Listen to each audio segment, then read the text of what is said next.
नमस्कार दर्शक बंधु आज स्वास्थ्य मंत्र रही डेंगू ज्वरर लक्षण कारण एवं प्रतिकार। साधारण ज्वर डेंगू परी संक्रामक हुए नहीं। मशा द्वारा व्यापुवा यह रोग प्रायतः वर्षा ऋतु एवं यह पर समय ही होता है। एडिस इजिप्ट एवं एडिस आल्बापिक्टिस मशा कामुड़ा द्वारा डेंगू रोग होता है। संक्रमित व्यक्ति को कामुड़ा पर यही मशा जहाँ को कामुड़े तांको शरीर में डेंगू भूताणु प्रवेश करिथाए। डेंगू यही गंभीर रोग मध्यरु अन्यतम जोपाई प्राय प्रत्येक हॉस्पिटल रे रोगी मानकर संख्या बहुत द्रुत गति रे बढ़िबारे लगी। तेबे पिलांको क्षेत्र रे हेउ कि वयस्क मानक क्षेत्र रे हेउ डेंगू एक मारात्मक रोग होई पारे। एभली परिस्थिति रे डेंगू रोकवा सहित डेंगू रोगर लक्षण को चिन्हवा और ठीक समय यार चिकित्सा करने निहाती दरकार। जदिओ डेंगू जेकोसी बयसर लोक हो पारे किंतु पिला मानक ठारे एही रोगर प्रभाव तीव्र होता है।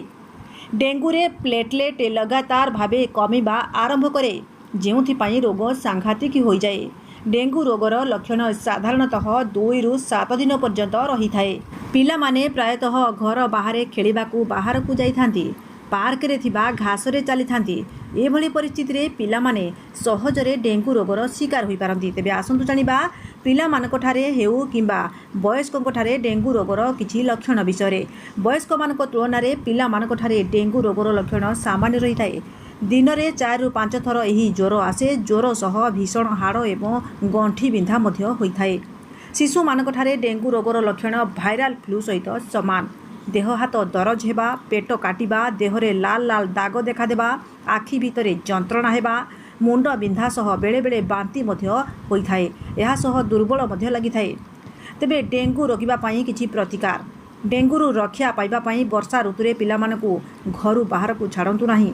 पिलामानकू मशा कामुडारू रक्षा करिबा पई हाथर पोशाक परिधान करंतु। घर को सफा रखंतु। मशा मारिबा पई मशा धूप व्यवहार करंतु एवं राति रे पिला को मशारी टाणी सुआंतु।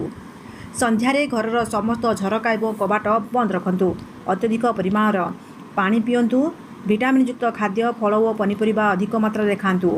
समस्ते मशारी निश्चित व्यवहार करंतु। एहा सह घरे कीटाणुनाशक स्प्रे करंतु।